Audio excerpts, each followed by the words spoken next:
Today is July 10th, 2026, and over the last 48 hours, the United States struck around 170 Iranian military targets, 80 on the first night, 90 on the second. 2 consecutive nights. A campaign, not a warning. 170. Hold that number because it's the largest sustained American strike wave since this war began back in February. But the number isn't the real story. The real story is in what changed between Night 1 and Night 2. Where the strikes went, what they cut off, and a quieter question sitting underneath all of it that almost no coverage is asking. Because at the exact moment those strikes were landing, something became clear about who is and isn't actually in control on the other side. Before we go further, one promise. I'm not going to hand you either side's press release. Both Washington's framing and Tehran's framing need pressure applied to them, and I'll show you where. If you want the version of this that follows the logic, not the noise, subscribe. It genuinely helps this channel exist. Now, let's back all the way up, because nothing about the last 72 hours was random. It started, as it keeps starting, with ships. On Monday, July 7th, 3 commercial vessels were attacked in the Strait of Hormuz in a single window, struck by drones and missiles. Iranian state media ran its now familiar script. The ships were warned, and no official entity claimed responsibility. Strike the ships, claim they were warned, deny the hand that did it. It's become so routine it barely qualifies as strategy anymore. It's a reflex. But this time the reflex met no pause. No warning period. No off-ramp. The US struck back the same night, and harder than any single response before it. And here's the part that matters more than the bombs. At the same moment, the US Treasury revoked the license that had let Iran sell oil through anything resembling a legitimate channel. Think about the timing. Iran's main remaining revenue lifeline, worth billions a month, was frozen at the exact moment its military sites were being hit. The military squeeze and the economic squeeze merged into one simultaneous move. That convergence is the real escalation, not the explosions. The fact that both taps were turned off at once. Now look at where the strikes went, because the geography tells the story the target count can't. Night 1 concentrated near the established corridors around Bandar Abbas and Keshem, the areas tied to maritime harassment throughout this war. But Night 2 expanded. New cities along the coast, new facility types, and one target that reframes the whole operation, Chabahar. Here's why Chabahar matters. It is Iran's only deep-water port with direct access to the Indian Ocean. The single maritime outlet that lets Iran bypass the Strait of Hormuz entirely. The one geographic workaround to the very choke point it's been trying to control. And it was struck. Sit with what that means. This is no longer a response measured to match a provocation.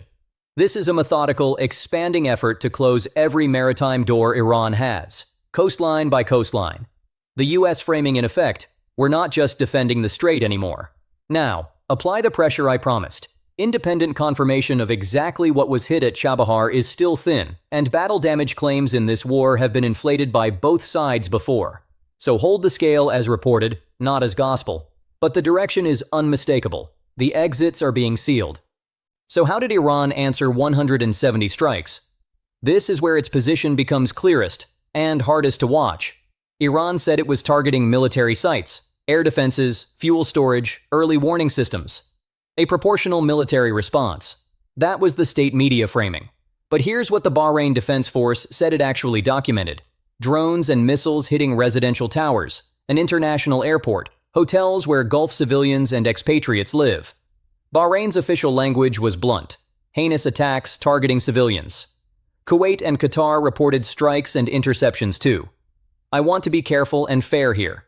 In the fog of these exchanges, some claims get corrected later, and interception debris can cause damage that's hard to attribute.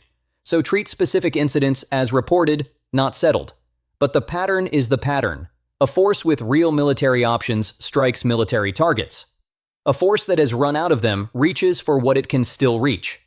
Iran cannot effectively hit American warships or air bases. Its fast boat fleet is being ground down, so the drones went where the defenses were thinnest, toward neighborhoods. That's not strength. It's the tell of an actor that has exhausted its military options and is hoping civilian fear will generate the political pressure its military can't. Now the question underneath everything. The one that decides whether the next 72 hours look like the last or worse. Who is actually in charge in Tehran right now? President Trump, aboard Air Force One, said someone from the Iranian side had called, signaling they wanted a deal. He wouldn't say who, and that vagueness is the most important detail in this whole story, because the identity of that caller tells you whether there's still a counterpart with real authority on the other end, or whether America is taking calls from officials who can't actually deliver anything from the commanders running the war. Consider the picture. Iran's supreme leader has been functionally invisible for around 130 days, reportedly communicating only through intermediaries. Meanwhile, Iran's own lead negotiator, the parliament speaker, was publicly posting threats against the US, that bullying is no longer cost-free, that the strait opens only on Iran's terms, while Iranian drones were still in the air. Read that again. The diplomatic face of the regime issuing military threats in the middle of an attack. Here's the honest reading, and it's genuinely uncertain.